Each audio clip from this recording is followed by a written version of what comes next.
So చివరిగా తెలంగాణ రాష్ట్రంలో urea కొరత వల్ల రైతులు చాలా పెద్ద ఎత్తున ఇబ్బంది పడతా ఉన్నారు. సో దీనికి ప్రధానమైనటువంటి కారణం బీజేపీ అని కేంద్ర ప్రభుత్వం అని చెప్పేసి ఇటుగా రాష్ట్ర ప్రభుత్వం చెప్తోంది, లేదు రాష్ట్ర ప్రభుత్వం అని చెప్పేసి కేంద్ర ప్రభుత్వం చెప్తోంది. సో ఈ సందర్భంగా మీరు ఒక బీజేపీ ఎంపీగా ఉన్నారు. దీనిలో ఈ రైతులు ఇబ్బంది పడడానికి బీజేపీ బలమైన కారణమా, కేంద్ర ప్రభుత్వం బలమైన కారణమా? కాదు, కాంగ్రెస్ పార్టీయే. ఇన్ఫాక్ట్ ఇది ఇప్పుడు ఈనాడు వారం కింద నుంచి అవుతుంది యూరియా చర్చ. కానీ నేను పోయిన నేను పార్లమెంట్లో విప్ 3 రాష్ట్రాలకు విప్ కదా. అయితే మొదలైన లాస్ట్ వరకు కూర్చోవాలి నేను. అండ్ అప్పుడప్పుడు బోరింగ్ కూడా ఉంటుంది. ఏం చేయాలి, అందుకే బుక్ పోసుకొని రాసుకుంటా. నేను అడిగిన ప్రశ్నే కాదు, ఇంకెవ్వరు అడిగిన కాంగ్రెస్, ఎవరైనా వైఎస్ఆర్, టీడీపీ ఎవరు అడిగిన ప్రశ్నలు కూడా నేను వాళ్ళ నోటీస్ తీసుకుంటా. బయటకు వచ్చి ఇంపార్టెంట్ ఇన్ఫర్మేషన్ అది కాపీ కూడా తీసుకుంటా.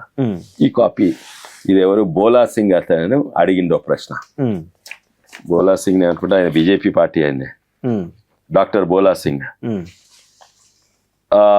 మొత్తం భారతదేశంలో ఎంత ఫర్టిలైజర్స్ సప్లై చేస్తుండ్రు, ఏ రాష్ట్రానికి ఎంత అని ఇది డీటెయిల్స్ ఇచ్చిండ్రు.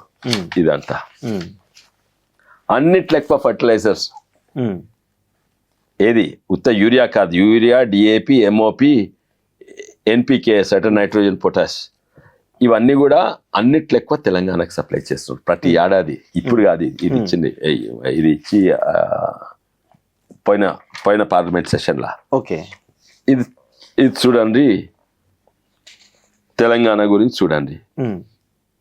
ఈ 2004 డిమాండ్ అండ్ సప్లై రబీలా, ఇది ఖరీఫ్లా,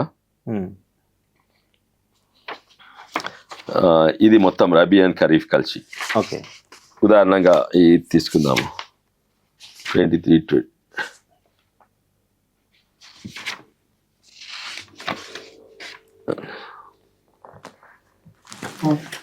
ఇది చూడండి, ఇది 23-24లా. మనము ఉత్తరప్రదేశ్, మధ్యప్రదేశ్, మహారాష్ట్ర, తమిళనాడు, ఆంధ్ర కంటే అన్నిట్లో ఎక్కువ యూరియా సప్లై చేసేసి తెలంగాణ. 29 రాష్ట్రాల అన్నిట్లో డేటా, ప్రతి ఏడాది డేటా ఉన్నది. ఓకే ఓకే, తెలంగాణలో వరి ఎందుకు పెరుగుతుంది ఎక్కువ, చాలా ఎక్కువ పెరుగుతుంది. అది కేసీఆర్ వచ్చినాక. అందరు అంటారు కాళేశ్వరం వల్ల, అంటే కాళేశ్వరం పోయింది కదా, ఇప్పుడు పనిచేస్తుంది కదా.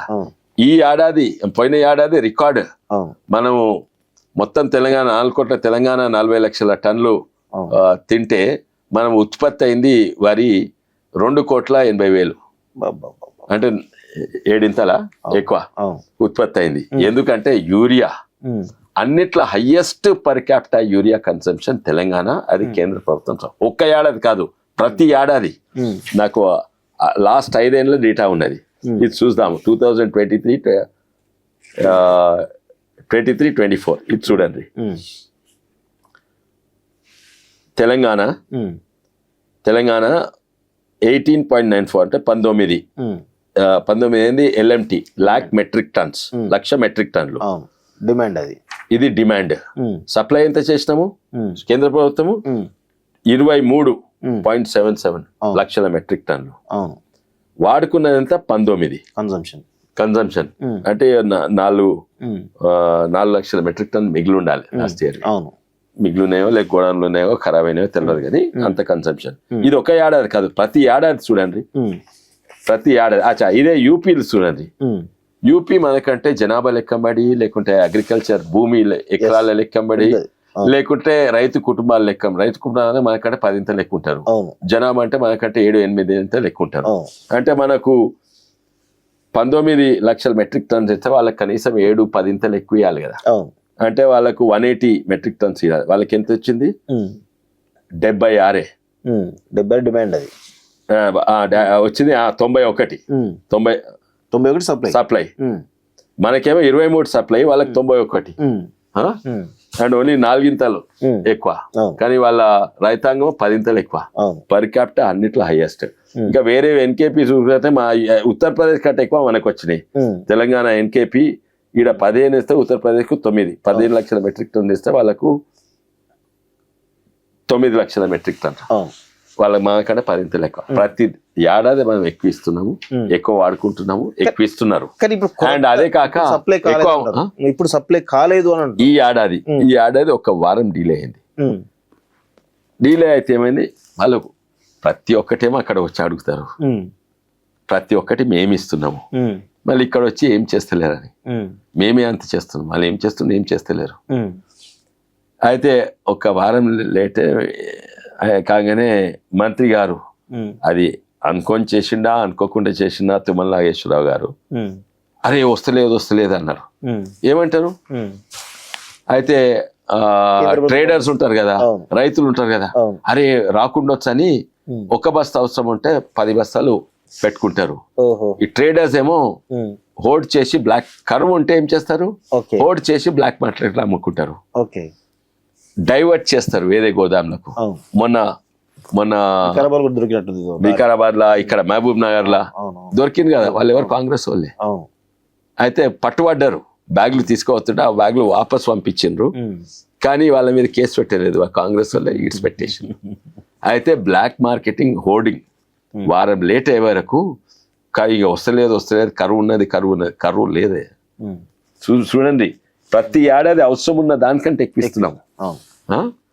అండ్ వాళ్ళే బ్లాక్ మార్కెటింగ్ ఇవన్నీ ఎక్కువైనాయి. అదేం లేదు, అది లాజిస్టిక్స్ మంచి చేయండి అండ్ కరువు ఉండదు. మీరు హోర్డింగ్ చేస్తున్నారు, బయటికి రిలీజ్ చేయండి. వాళ్ళు హోర్డింగ్ చేసి 2300 రూపాయలు అనుకుంటా ఒక బ్యాగ్, అది కేవలం 300 రూపాయలు, అంటే 90% 90% సబ్సిడీ కేంద్ర ప్రభుత్వం ఇచ్చుడే కాక 89% సబ్సిడీ. వీళ్ళేమో హోర్డింగ్ చేసి బ్లాక్ మార్కెట్లో అమ్ముకున్నాడు. ఇప్పుడు లేదు, ఇప్పుడు అందరు బదనామవుతున్నారు కదా కాంగ్రెస్ పార్టీ, ఇప్పుడు కొంచెం స్ట్రిక్ట్ ఉన్నారు. ఇప్పుడు యూరియా ఉండదు. నిన్ననే ఏదో షాపులు కాలబెట్టినట్టు. అయితే అక్టోబర్ వరకు అసలు ప్రాబ్లం ఉండదు, 1-2 months సాల్వ్ అవుతుంది. కానీ ఫస్ట్ 2 సార్లు వేస్తారు కదా, నాటేసిన 15-20 రోజులకి వేస్తారు. దాంట్లో బికాజ్ ఈ హోర్డింగ్ ఈ లాజిస్టిక్స్ వల్ల డిలే అయింది. మా వల్ల 1 week డిలే అయింది. నీకు కూడా కాలేదు. 1 week అంటే మొత్తం ఆపలేదు, తక్కువ వచ్చినాయి ఫస్ట్ 1 week లో. అయితే ఇప్పుడు వేస్తారు, మళ్ళా కంకి రాకముందు మళ్ళా పువ్వు ఏమంటారు అది అప్పుడు వేస్తారు. దానికి అసలు ప్రాబ్లం ఉండదు. ఇప్పుడే కొంచెం ప్రాబ్లం ఉండే, అది కాంగ్రెస్ పార్టీ వల్లనే. డీలే అయితే ఏమైంది, వాళ్ళకు ప్రతి ఒక్కటేమో అక్కడ వచ్చి అడుగుతారు, ప్రతి ఒక్కటి మేము ఇస్తున్నాము, మళ్ళీ ఇక్కడ వచ్చి ఏం చేస్తలేరని. మేమే అంత చేస్తున్నాం, వాళ్ళు ఏం చేస్తలేరు.